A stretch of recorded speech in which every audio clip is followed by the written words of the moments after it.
yang di belakang. Penasaran juga. Yang di belakang itu sundel bolong. Hah? Dan itu sifatnya jahat.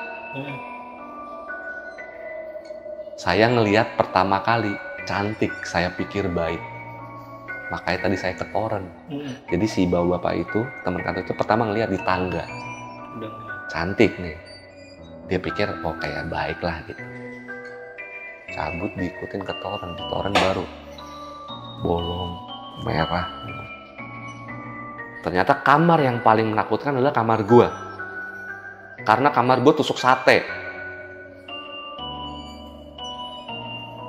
Nggak lama, tangan gua tuh ada yang narik gitu. Gue keluar kamar, gue ke tangga kan, gue bilang, monyet, buruan nyalain. Kagak ada orang. Sama sekali gak ada orang. Motor dia udah gak ada. Dia kemana itu? Dia ternyata emang udah pergi, jadi yang gue denger itu bukan dia di bawah.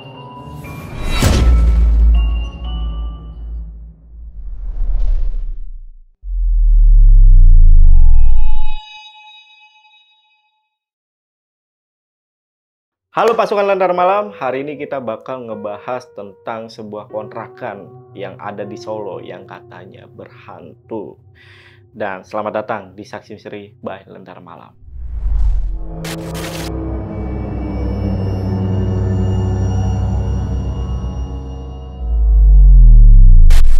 Nah, di sini udah ada narasumbernya, dia adalah stand up komedian yang pernah juara 1 di Suca.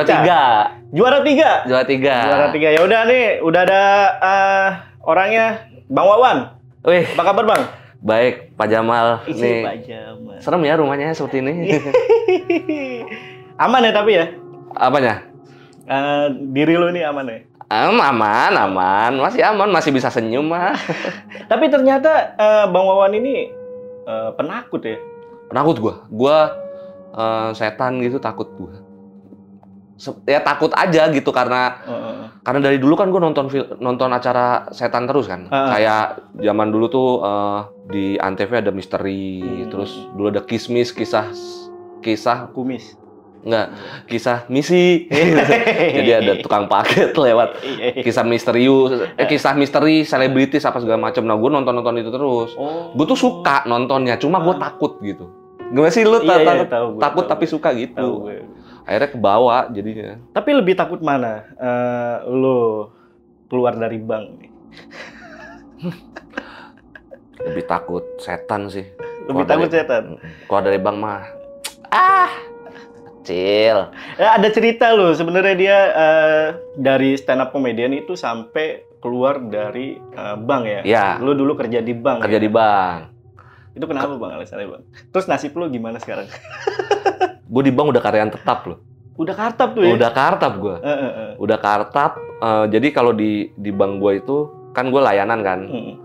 Teller dulu baru ke customer service. Nah, di tahun-tahunnya berapa bulan sebelum gue resign tuh gue udah lagi lagi dilatih buat jadi customer service, sudah mau naik dari teller gitu. Cuma akhirnya resign. Passion bro, anak muda. Lihat sekarang. Padahal di belakang tadi nyesel bro. Nah betul. Mungkin kalau ini mah udah santai, udah punya rumah. Tapi ya udahlah, namanya rezeki ya. Iya betul. Udah ada yang ngatur ya. Udah ada yang ngatur, cuma kadang ngaturnya lama. Nah sekarang Bang Wawan ini mau ceritain tentang pengalaman horornya waktu ngontrak nih. Iya. Di Solo. Itu boleh ceritain sedikit Bang? Kenapa tuh? Teror sih, lebih ke ya akhirnya gue merasakan langsung gitu di situ. Pertama kalinya atau gimana nih? Pertama kalinya yang bahkan gue pribadi ya, pribadi tuh sampai kayak adalah teror fisik gitu. Sampai ke fisik? Fisik. Wah, anjir penasaran nih. Nah, itu tuh gila. Dan buat yang penasaran sih mau video sampai habis. Tapi sebelum itu buat kalian yang pengen jadi narasumber juga sama seperti Bang Wawan, kalian bisa langsung aja DM ke Instagramnya Lentera Malam. Itu ada di @lenteramalam.id dan untuk linknya nanti gue taruh di deskripsi. Nah, yaudah buat teman-teman yang penasaran sama cerita lengkap dari Bang Wawan, tonton video sampai habis dan tanpa basa-basi lagi. Saksi Misteri, kita mulai.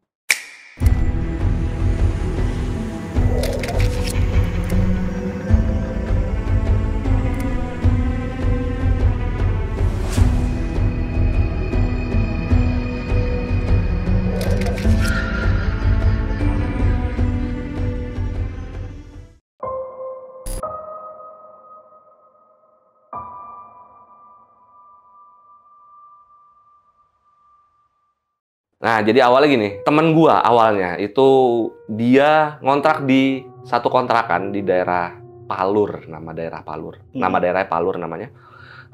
Dia ngontrak sama temen-temennya. Karena emang dia sebenarnya asli Solo dan sekitarnya, tapi kampusnya di aduh, gue nyebut kampus. Nggak apa-apa ya. Nanti gue bip aja. Iya. Sebut saja. Biar di pip. Ngerjain editor. Nggak. Jadi dia ngontrak di situ sama teman-teman SMA-nya. Pas tahun 2006 kan gue kuliah tahun 2005. Tahun 2006 dia teman-teman itu cabut dari kontrakan itu. Tapi si temen gue ini enggak. Karena mungkin karena udah enak kali di situ ya. Akhirnya si temen gue ini ngajak lah gue dan beberapa temen gue anak Jabodetabek yang notabene kan ngekos segala macam. Diiming-imingi lah rumah besar dengan harga murah. Murahnya kayak gimana? Murahnya gini, sebagai gambaran aja ini rumah 2 tingkat. 2 tingkat ada 5 kamar, kita sekat lagi jadi 6 kamar. Nah, 2 kamar itu ada yang kamar mandi dalam. Wah. Dan yang satu lagi ada batapnya. Wah. Nah, itu jadi kamar utama tuh. Nah, iya itu di bawah. Itu kamar temen gua yang nggak mau pindah itu di situ. Iya. Tapi suka ganti-gantian kan? Iyalah kalau ada tamu nih. Iya. Nah, itu rumah sebesar itu kami 1, 2, 3, 4, berenam. Per orang cuma kena 3 juta untuk 2 tahun. 2 tahun? Anjir. Murah banget sih. Kita kan udah murah nih daripada nyari kos segala macem setahun mahal kan. Udah itu kos cuma sepetak doang. Ini kita dapat rumah gitu. Iya, ada bathtubnya lagi. Ada bathtubnya, tinggal beli batbom doang ya kan begini ya kan langsung seperti mafia. Akhirnya udah yuk. Udah di situ aja udah. Kita pindah tuh ke situ. Ya masih kayak rumah aja kita ngelihatnya kan. Nah, yang menarik adalah pas hari pertama kita pindah, beres-beres kan, pas beres-beres capek kita ke warung dekat situ mau beli rokok, beli minum lah. Tuh ibu-ibu warungnya ngelihat kita, ini kok kayak orang baru gitu, ditanya lah, Mas baru pindah ya? Iya Bu. Oh, pindah kemana Mas? Itu Bu rumah, jadi rumah gua itu kontrakan gua itu ada di samping sawah. Waktu itu warna catnya pink. Nah, kita bilang, itu Bu rumah yang di samping sawah, yang warna pink. Lo tahu nggak ibu-ibu itu langsung ngomong apa? Oh, rumah hantu. Hari pertama gue baru beres-beres. Udah bayar lagi. Langsung dibilang, oh rumah hantu. Gue berdua sama temen gue langsung, hah? Ibu-ibu itu karena ngelihat gue kayak gitu, langsung kayak, nggak apa-apa kok, yang penting sering disolatin, sering ngajin, aman kok gitu. Udah tuh, diem tuh gue, balik, cerita sama anak-anak kan. Gue tadi habis di warung, gini-gini. Kata ibunya ini rumah hantu. Cuma nakutin doang kali, biar warga baru nggak betah gitu. Karena gue nggak dengar ada cerita-cerita hantu dari temen gue yang udah nginep, udah tinggal dari situ sebelumnya. Betul. Udah, akhirnya kita tinggal di situ. Awal-awal masih belum ada apa-apa nih. Sampai akhirnya pertama ada temen kampus gua agak bisa ngelihat gitu. Dia datang, dia naik ke atas kan. Kita kan biasanya aktivitas di lantai 2. Dia naik ke atas, dia bilang, "Wan, pada sadar nggak di sini ada anak kecil?" Anak kecil apa? Orang mahasiswa semua belum ada yang punya anak kan? Enggak, di sini ada anak kecil. Jadi anak kecil itu suka ikut ke atas kalau ada yang ke atas, suka nemplok gitu loh. Wah, anak-anak langsung, serius loh? Iya, tapi ya udah cuma nemplok aja. Lagi-lagi kayak nyari tenang, bikin tenang aja gitu. Ya udahlah, kita pikir ya selama nemplok nggak berasa lah, ya udahlah gitu. Tapi makin ke sini, makin ke belakang, makin berasa beda tuh hawanya atas sama bawah tuh. Lantai atas sama lantai bawah. Kalau jam 7 malam, lantai bawah tuh udah beda hawanya. Oke. Bahkan temen gue yang ada yang di kamar bawah, itu kalau udah jam 7 malam itu ke atas pasti dia. Alasannya mau mandi, padahal nggak mandi-mandi karena takut di bawah. Lu pernah ngekos nggak, Bang Jamal? Gua pernah. Nah, kalau lu ngekos, Ada temen lu beli makan, lu nitip gak? Nitip dong. Males dong keluar. Iya. Kalau di situ enggak. Satu keluar, semua keluar. Nggak ada yang berani di situ. Kompak. Gara-gara hantu. Iya. Itu. Akhirnya makin sini makin banyak nih. Dari gue dulu aja ya, yang gue rasain langsung ya.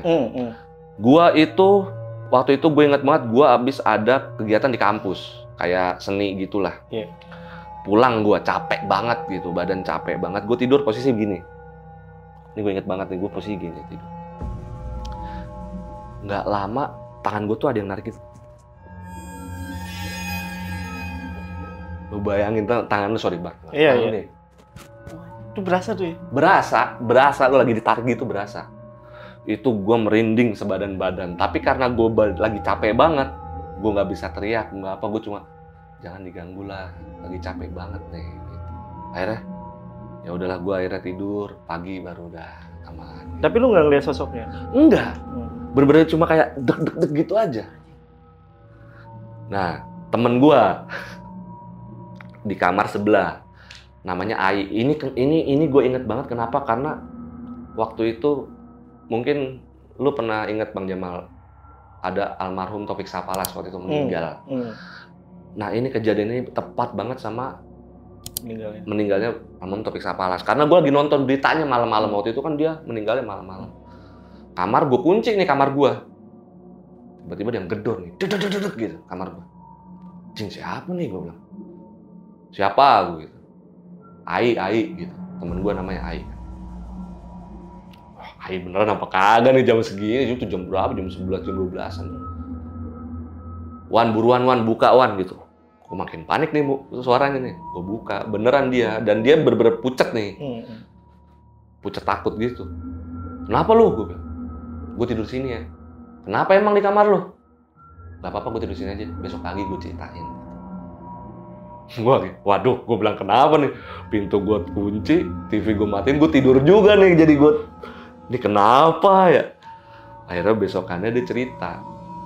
Jadi di kamarnya dia tidur itu posisi ini tembok, kasurnya tuh mepet tembok.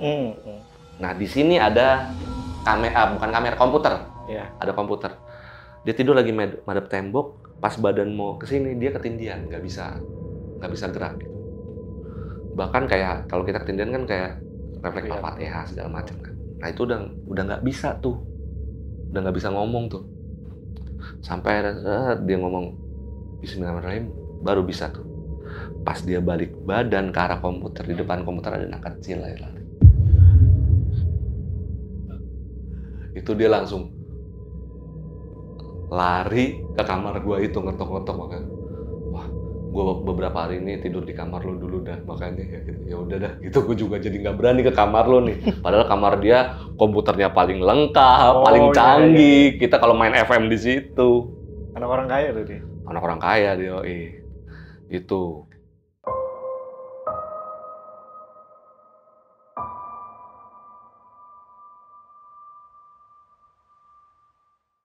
Terus banyak nih teror-teror kayak, kan ada toren kan di situ. Toren kalau malam kan penuh kan. Air kan ngisi terus. Kalau malam harus dimatiin dong biar nggak banjir. Nah, karena suasana rumah kayak gitu, kerannya kan di bawah. Jadi kita tuh bukan undian, gantian. Hari ini tugas siapa, hari ini tugas siapa gitu. Sampailah satu hari temen gue dapat tugas buat matiin keran. Cuma dia nggak berani sendirian. Udah temenin gue. Nah, yang nemenin si Ai ini. Yaudah gue temenin, tapi gue cuma sampai tangga ya, yang keluar elu gitu. Ya deh gitu. Si Ai ini tangga nih, tangga bawah. Ya. Temen gue nih keluar, baru buka pintu, tutup lagi, lari ke atas. Kenapa tuh? Nah, jadi ceritanya si temen gue ini, di depan kontrakan gue itu kan ada pohon gitu. Terus ini yang tadi gue bilang sawah itu kan, depannya sawah, pohon. Begitu dia buka, di antara pohon-pohon itu ada satu putih-putih, seperti pocong. Ya sekarang kalau lu lihat ada pohon-pohon, lu tahu warnanya pohon dong. Tiba-tiba ada yang kayak gitu tapi putih. Lari. Yang bingung temen gue si Ai, tiba-tiba lari, kenapa dia ikut lari? Pocong gitu. Akhirnya torennya luber sampai pagi. Toronnya yang gambar penguin itu ya? Nah iya itu, warna oranye. Iya, warna oranye. Itu tuh banyak, ternyata bukan cuma dari orang yang di situ aja. Bahkan temen gua yang bukan tinggal di situ ditampakin juga. Yang bukan tinggal di situ. Iya, kayak jadi dia datang. Jadi ada rumahnya temen kampus gua, junior beda setahun, di dekat kontrakan gua. Di kontrakan gua itu ada balkon atas. Biasa kita nyanyi, minum ciu kan. Solo. Panggil si Rojak kesini yuk gitu. Telepon lah, temen gue namanya Rojak. Jak kesini Jak gitu. Yaudah yuk sana gitu. Dia kesana nih. Kita kan ngelihat dari atas kan. Wah Rojak nih datang nih. Kita ngeliat ke bawah kan. Kita gini. Zak, langsung naik aja ke atas. Dia ngeliat ke atas. Oh iya, cabut nih. Cabut nih. Kita pikir beli rokok paling nggak. Beli rokok dulu kali udah. Ya main gitar lama sejam kok nggak datang beli rokok di mana nih, masa di Pasuruan anjir jauh banget. Kita telepon lah, kok nggak kesini gitu. Enggak deh, nggak jadi gitu. Kenapa lu? Nah nggak apa-apa gitu. Udah jawab aja kenapa gitu. Udah cerita lah. Jadi pas kita lagi pada gini, Zak naik ke atas, di belakang anak-anak ada kakek-kakek gede banget kata si Rozak. Makanya dia langsung cabut. Itu rumah gila banget, sampai akhirnya kita dikenalin sama temen kampus yang orang pinter lah gitu. Oh ini orang bisa nih. Orang bisa nih katanya. Bisa ngusir. Nah, ini bisa dibersihin nih. Cuma yang doain harus orang-orang yang tinggal di situ. Ya kami ini. Udah dikumpulin lah kita malam-malam tuh. Kumpulin malam-malam, dikasih lilin. Terus kita muterin gini, lilin tengah terus kita muterin gini. Udah berdoa aja apa yang lo bisa. Ya misalkan kalau lo Islam lo berdoa secara Islam. Temen gue kebetulan ada yang non Muslim juga, ada yang Kristen. Berdoa secara Kristen, merem. Apapun yang lo rasain, jangan melek. Itu bilang temen gue yang bisa itu. Oke nih, udah tuh. Gue pribadi karena gue cuma bisanya cuma ayat-ayat pendek aja ya. Iya, yang pendek banget tuh ya. Iya. Yang 3 ayat. Iya.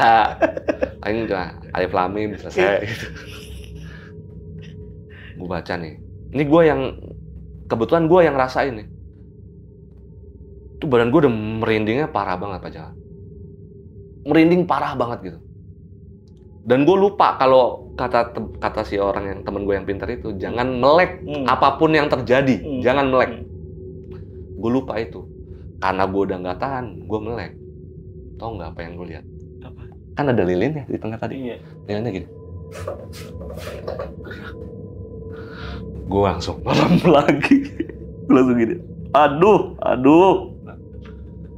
Dan ternyata, udah selesai semua cerita nih si orang pintar ini. Ternyata kamar yang paling menakutkan adalah kamar gue. Karena kamar gue tusuk sate. Pintu kamar gue lurus langsung ke pintu balkon depan yang tempat anak-anak itu. Jadi kamar gue itu jalur jalannya. Lah terus gimana nih? Gak apa-apa gitu. Kalau sekarang kayaknya udah nggak terlalu serem lah. Ya mungkin masih ada gitu. Tapi ya udah cuma ngerasain doang gitu. Cuma akhirnya masih ada beberapa kejadian tuh. Temen gue lagi nonton film malam-malam, misalkan kayak ventilasi kan kayak suka ada lampu dari luar tembus ke dalam kan, nih kayak gini nih, bayangan gini. Di luar tuh lagi nggak ada orang, tahu-tahu temen gue kayak nonton wayang gitu, bayangan lewat berkali-kali gitu, padahal di luar lagi nggak ada orang. Dia keluar, nggak ada orang lagi gitu. Kunci udah diem, aduh masih ada nih ternyata sih. Temen gua juga masih ngerasain. Tapi akhirnya udah bukan kayak yang tadi separah fisik atau enggak. Lebih kayak suara. Siang-siang. Gua lagi main FM di komputer temen gua itu. Lampu mati, jebret gitu. Nah, gue inget masih ada temen gue satu namanya Catur. Dia memang mau pergi. Pas dia turun, lampu jepret kan, dek. Gue bilang ke Catur, Tur, tolong nyalain saklar ya, gitu. Gue lagi main FM nih. Dulu kan ada UPS kan, yang kalau lampu mati dia tut gitu. Komputer masih nyala gue. Nyalain cepetan nih, buru UPS mati gitu. Ya, gitu. Gue pikir saklar. Tak, udah turun tuh. Gue masih denger nih suara si Catur di bawah. UPS masih nyala, tutut. Berarti kan belum dinyalain nih saklar nih, gue bilang. Tur, buruan Tur, ini udah mau mati nih, gue bilang komputer. Gue tungguin. Kok agak dinyala-nyalain ya? Tapi dia kayak masih kayak lagi nelpon gitu, suara nelpon. Gue apal banget nih suara dia gitu. Gue keluar kamar, gue ke tangga kan, gue bilang, monyet, buruan nyalain. Kagak ada orang. Sama sekali gak ada orang. Motor dia udah gak ada. Dia kemana itu? Dia ternyata emang udah pergi. Jadi yang gue denger itu bukan dia di bawah. Gue ambil handphone, gue turun, nyalain saklar, gue minta jemput temen gue. Jemput gue sekarang di kontrakan, gue gak berani nih. Anjrit, siang-siang nih gue bilang. Wah, gue bilang, akhirnya jemput. Kenapa lo? Wah, gak berani, udah gue kunci segala macam. Cabut berapa lama tuh gue? Wah, di kontrakan udah terlalu serem sih.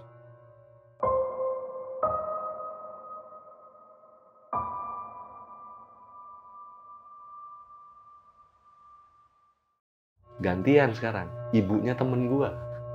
Lagi main tuh? Lagi main. Main di kontrakan, anak-anak berangkat ke kampus. Ibunya nginep di situ kan. Anak-anak pulang tuh malam apa. Nah ini yang kocaknya, ibunya temen gue ini nggak cerita dia ngalamin ini sampai kita lulus. Oh gitu? Dia diam. Jadi si ibunya ini menjelang maghrib nyapu. Nyapu balkon depan yang tadi gue bilang itu. Nyapu. Ibunya temen gue ini didatengin. Cewek, ibu-ibu pakai baju Jawa.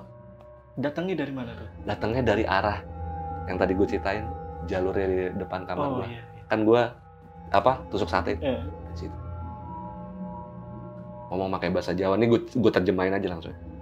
Kayak si ibu-ibu baju Jawa itu nanya ke ibu temen gue, kamu siapa?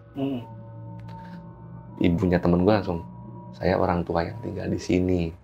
Ini istilahnya pelajar semua, mau belajar gitu. Oh ya sudah, kata dia. Yang penting tolong dijaga kebersihannya, kenyamanannya gitu. Karena memang kita di sana mabuk aja. Sepanjang malam mabuk, masukin cewek. Iya. Pantas digituin. Nah itu gila banget. Kita kan penasaran kan, kok segininya nih rumah kan. Kita cari tahu. Daerah situ kan adalah nama daerahnya gitu. Nama orang. Ternyata itu nama pangeran. Nama daerah situ. Dan di tempat gua itu kayak bukan kompleks ya, pokoknya di sekitar rumah gua itu tempat petilasannya katanya. Tempat bertapanya. Jadi mungkin ya masih ada yang nyangkut segala macam di situ. Akhirnya kita cuma bertahan 2 tahun di situ. Nggak dilanjutin. Nah di tahun terakhir beberapa bulan gue udah nggak tinggal di situ. Gue sama beberapa teman gue udah nggak tinggal di situ. Barang masih di situ, tapi kita udah nggak nyaman nih. Akhirnya kita numpang di kosan teman gue yang lain. Di situ sisa teman gue 1 orang, si Ai itu. Dia di situ karena bentar lagi udah mau lulus. Dia udah tinggal skripsi segala macam, dan dia lagi ada kerjaan juga. Dia berani di situ karena dia kalau kerja malam kan. Sendiri tuh.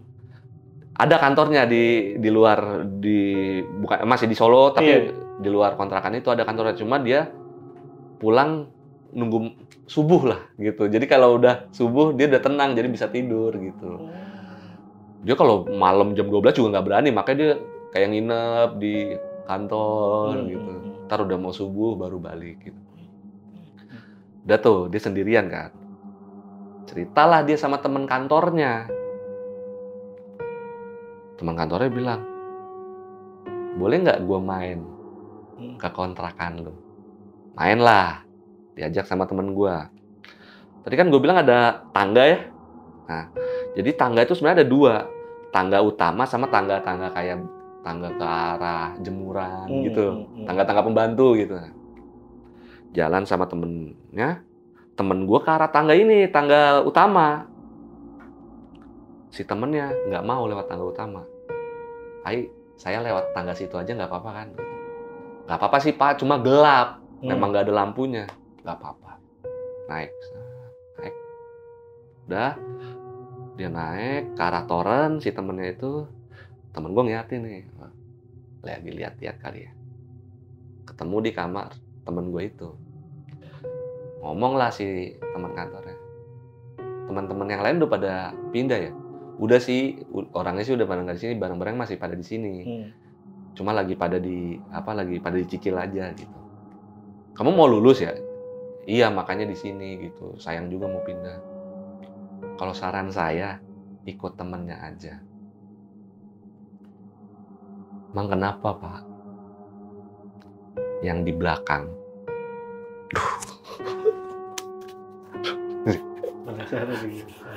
Yang di belakang itu sundel bolong. Hah? Dan itu sifatnya jahat. Saya ngelihat pertama kali, cantik, saya pikir baik. Makanya tadi saya ke toren. Jadi si bapak itu, teman kantor itu pertama ngelihat di tangga. Cantik nih.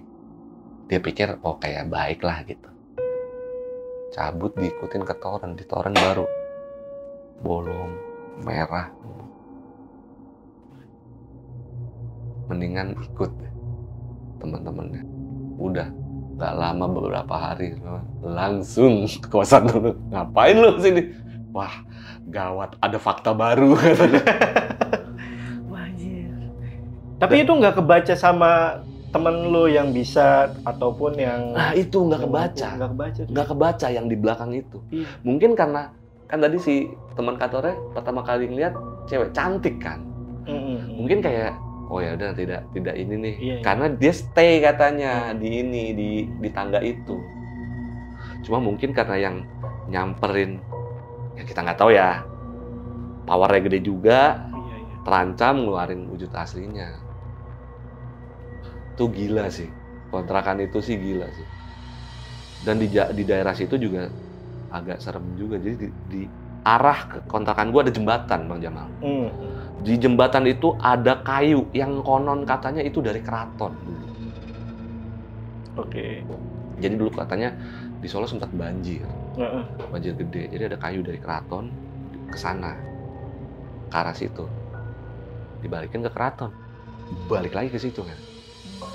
Sampai sekarang. Jadi kayunya itu udah kayak sejajar sama aspal gitu. Nah, di jembatan itu yang ada kayunya itu setiap malam ditaruhin menyang. Setiap malam Jumat, setiap malam Jumat ditaruhin menyang. Tanya dong, kenapa nih ada kayu apa ini sebenarnya? Udah kita tahu ceritanya kayak gitu, terus dibilang kalau bisa kalau lewat sini kayunya jangan dilindas. Kayunya itu kecil gitu. Semana? Sebalok lah segini nih. Oh. Kalau mobil mungkin bisa di tengah-tengah gitu, nggak dilindas. Motor juga ya, kalau motor gampang. Cuma jangan sampai bener-bener dizret gitu. Biasalah, anak muda lah. Penasaran. Jalan gue berempat nih, 2 motor. Mau ke ada mall kan. Gue lewat nih saat temen gue yang satu sengaja dilindas gitu. Sekarang gue tanya sama lu, misalkan dari sini ke mana deh, ke Cipinang deh. Lu udah apal mati jalannya kan? Iya. Nggak mungkin nyasar dong. Nah ini gue juga berempat ini udah apal mati sama jalan ke mall itu, nggak mungkin nyasar. Jalan nih ke mall, set. Gue beda motor, nah temen gue yang ini bawa motor di terabas gitu, di lindas gitu. Gue sama temen gue yang beda motor udah sampai mallnya. Gue tungguin kok lama banget nih. Temen gue nggak nyampe. Gue telepon. Lu di mana? Sorry nih, gue nggak tahu. Tiba-tiba gue di Solo Baru. Jadi arahnya adalah buat gambarannya. Mallnya di sini, Solo Baru di sini. Temen gue tiba-tiba nyampe sini. Wah, ini mah kagak mungkin nih. Nggak mungkin lu bisa nyasar ke mall ini. Nggak mungkin. Itu mall bener-bener, apalagi zaman gue dulu ya, itu mall satu-satu mall paling bagus zaman gue dulu di Solo itu. Kita ke situ terus, bener-bener hampir setiap hari kita ke situ. Kok tiba-tiba dia di situ? Dia bilang apa? Kenapa itu? Dia jalan aja, ngobrol aja. Tahu-tahu ke situ. Kayak udah kita jalan ngobrol gitu. Kita jalan ngobrol, tahu-tahu nyampe ya. Ini di sini. Itu balok itu ya. Balok itu pasti tahu ya orang Solo ya. Iya. Gue terakhir ke sana itu 2021 kalau nggak salah. Baloknya masih ada. Baloknya masih ada. Masih ada. Rumahnya juga masih ada. Yang tahu komen ya, yang tahu komen ya. Daerah itu. Itu emang ternyata emang Solo tuh ini banget ya. Iya, masih kental. Masih kental banget.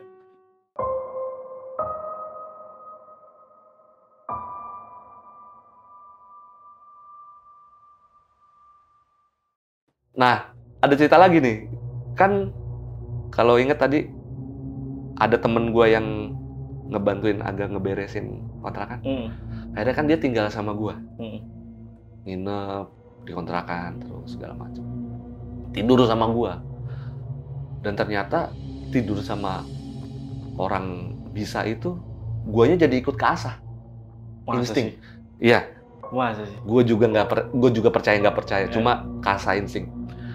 Gue tuh kan kledor orangnya. Kayak kunci motor, korek gitu kan suka lupa taruh di mana. Nah kadang sih yang suka nemuin ini temen gue yang bisa ini, entah dia ngerasain logam atau apa gitu. Penasaran dong, ajarin dong yang kayak gitu-gitu, nggak usah yang lihat setan, gue bilang gitu, gue takut yang kayak gitu-gitu aja berguna nih, gue bilang gitu kan. Ya udah, dikasih kertas, di kertas di luar itu ada tulisan Arab gitulah. Bisa bacanya? Nggak bisa, gundul lagi kan gitu. Udah, itu pegang aja. Gue disuruh di kamar, lampu dimatiin, terus dibilang sama temen gue, nanti kalau di pikiran udah muncul warna-warna, ditangkepin. Istilahnya tuh ditangkepin. Jadi kayak misalkan gini, kayak kita merem nih, merah. Oh ini ada merah nih. Oh ini muncul kuning nih gitu. Kayak ditangkap gitu. Kata temen gue, semakin banyak warna yang bisa lo tangkap, semakin terasa lo gitu. Coba gue, baru satu warna Pak Jamal, udah tidak kuat. Kenapa? Wow, itu gue nggak tahu, itu gue ngerasain itu padahal di kamar gue sendiri.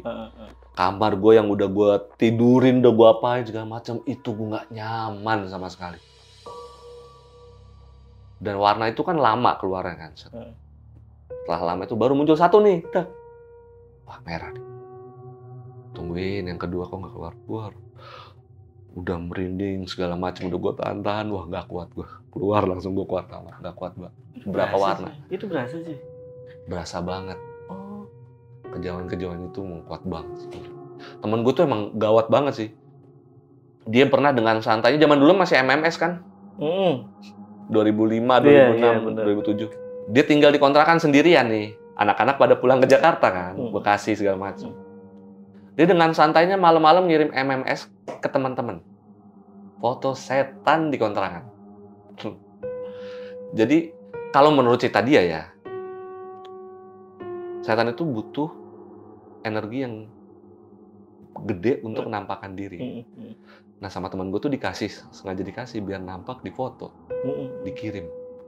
Bentuknya hampir kayak, ini yang masih gue inget ya, samar-samar ya. Kayak orang tapi buntutnya kadal di pohon gitu. Sialan banget tau, malam Jumat kita lagi liburan kampus kan. Nah, sendirian nih, bosan juga, dikirim sama dia. Terus MMS satu-satu, anak-anak. Anjing, gimana cara kita mau pulang kalau lu kirim kayak gini? Itu ngeri banget sih Solo tuh. Tapi solid itu bentuknya. Solid. Makanya gue bisa tahu gitu kan, kadang ada yang blur atau apa. Makanya gue bisa tahu itu bentuk orang tapi ada kayak buntut itu ya. gini, megang gini di apa? Bener-bener kayak bunglon tong lo. Iya. Tapi orang. Kayak musuhnya Spider-Man ya, yang Spider-Man berapa gitu. Kayak lizard. Iya. Nah, iya gitu. Tampilinnya nanti gambar. Iya. Solo tuh ngeri. Kampusnya serem, Pak. Iya sih. Itu serem. Ada satu, itu kan bekas kuburan dulu. Sejarahnya. Ada satu kuburan yang nggak dipindah. Oh gitu? Kalau anak pasti tahu. Di daerah di Fakultas Kedokteran ada. Nih tipis-tipis lah lo kasih tahu. Pernah ada kejadian kenapa nih Di kampus? Kuburannya itu nggak dipindahin gitu? Katanya memang keramat aja. Oh keramat. Iya. Jadi di belakang kampus itu sekarang ada kuburan juga. Nah, kuburan yang dulu di kampus itu dipindah ke sana, cuma itu doang yang ada di Fakultas Kedokteran. Anak sih tahu. Iya. Komen lah. Komen kalau ada komen. Mestinya tahu itu kuburan itu siapa yang dikubur di situ. Iya, ada sebutannya soalnya. Iya. Oh, ada sebutannya. Ada sebutannya. Oke. Oke, ini balik lagi ke kontrakan ya nih, udah agak cukup jauh. Ini ada lagi gak kisah dari kontrakan itu? Apalagi temen lu nih yang dari dulu nih di situ, yang sebelumnya nih. Nah, akhirnya kita ngomong, nanya dong. Iya, itu. Sebenarnya kenapa nih? Baru dia cerita yang tadi gue bilang. Dia tuh sebenarnya tahu latar belakang yang petilasan itu. Oke. Dia tahu. Makanya diajak kita karena dia nggak berani sendirian di situ. Kalau dia ngomong ke anak-anak cabut, nggak mau, dia udah nggak bisa ngontrak di situ. Terus dia pernah punya cerita apa kalau dia itu paling kayak handle pintu gitu, kayak cekrek gitu. Dia kan tinggalnya yang di kamar yang di bawah. Itu dia kadang udah ngunci, tahu-tahu kayak masih cekrek gitu. Dia tuh nggak yang sampai ditampakin, bahkan nggak sampai separah kayak anak-anak gitu yang gua digituin, diliatin itu enggak, dia cuma cekrek gitu. Cuma dulu itu karena teman-temannya banyak yang di bawah. Kalau sekarang kan pas gua di situ pada di atas kan, yang di bawah malah kosong gitu. Tapi lu penasaran nggak sama sosok yang ditemuin sama ibunya temen lo? Itu apakah siapa? Itu maksudnya apakah itu yang dilihat temen gua, teman kantornya apa bukan gitu? Yang si sosok sundel bolong itu ya? Iya. Ternyata itu yang paling bahaya kan? Iya. Terus soalnya kata ibunya temen gue cerita, gimana sih lu kayak ibu-ibu Jawa gitu, yang ngasih taunya santai, mungkin nggak senyum katanya, cuma santai gitu, nggak yang kalau kita lihat jangan kayak setan-setan gitu. Ini kayak dijaga ininya, pas segala macam. Ibunya temen lo itu nggak ngerasa aneh pada saat ada cewek di sini? Ya itu dia ngerasa aneh, cuma nggak cerita. Dan dia tahu kan itu udah manusia. Udah tahu dia bukan. Sekarang dikontrakan anak-anak mahasiswa. Ada orang pakai baju Jawa. Ya siapa tahu ada fetishnya emang cewek Jawa. Siapa tahu lagi 17-an. Iya. Hari Kartini. Iya, hari Kartini. Cosplay. Dia udah ngerasa itu, wah ini ada sesuatu nih di rumah ini gitu. Tapi di kontrakan itu ya, lu selama 2 tahun ya, udah berapa cewek yang lu masuk? Ada satu cewek yang pindah-pindah kamar. Ini kita kirim buktinya ke istrinya Bang Wawan. Oh, saya belum punya istri, pacar. Pacar. Oh, lu belum nikah cuy? Belum nikah. Padahal lu kemarin kan udah juara. Hadiahnya berapa sih? Hadiahnya 25 juta. 25 ya? Plus motor? Enggak, 25 doang. Juara 1 100, juara kedua 50, juara ketiga 2. Oh, nggak ada mobil ya, nggak kayak Suci? Enggak ada. Bukan kayak Suci, duit doang. Itu angkatan lu siapa itu yang juara? Aci. Oh iya. Aci 1, Arafah kedua, gua ketiga. Padahal lu digadang-gadang buat juara tuh waktu itu. Iya, iya kan? Iya, karena gue paling senior di antara pas udah 4 besar tuh, Aci hitungannya baru, Arafah baru banget, Raim itu baru kelihatan karena dia dari Wakatobi kan. Yang udah stand up dari lama itu cuma gua, makanya gua digadang-gadang nih. Wah, taunya. Gua ingetnya waktu itu momen itu ya, itu sengit sih ya. Iya, yang pas secara stand up sengit. Secara pendukung tidak. Itu pas grand final pendukungnya Rafa sampai luar studio. Oh gitu. Sampai ada kayak kamera di luar gitu buat pendukung gue cuma 3 baris apa di studio. Dari stand up Indo Bekasi semua. Dari stand up Bekasi sama teman-teman kontrakan gue. Oh ada? Iya. Yakin dia. Masih di teman-teman kontrakan itu akhirnya pada yang tinggal di Jawa pada kerja di Jakarta gitu. Jadi kami masih punya grup. Oh. Kita kadang masih suka kirim-kirim foto kontrakan dulu kayak gimana. Iya. Tapi kalau misalkan temen lu ada cerita soal kontrakan itu yang lebih yang lu nggak tahu ya, ternyata lebih horor, boleh lah diundang lah ya? Iya, nanti gitu. Boleh ya Bang ya? Oke. Yaudah Bang Wawan nih ada cerita lagi nggak selain kontrakan? Nanti kita ketemu lagi. Apa ya? Ada lagi nggak? Nanti gua yang paling sebenarnya di hidup gua pengalaman paling menyeramkan ya ketika gua kuliah itu di Solo.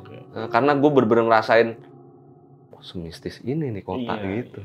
Oke, kalau gitu buat teman-teman yang pengen tanya lebih lengkap lagi, kalian bisa langsung aja DM ke Instagramnya Bang Wawan aja lah. Iya. Di mana Bang? Instagram lu Bang? Wawan_Hernawan Yoga. Nah, gua mau ngajak Jamal ke Solo nih. Hah? Ayo kita ke Solo, lihat langsung. Wah, enggak deh. Tapi gue pengen belajar stand up Bang.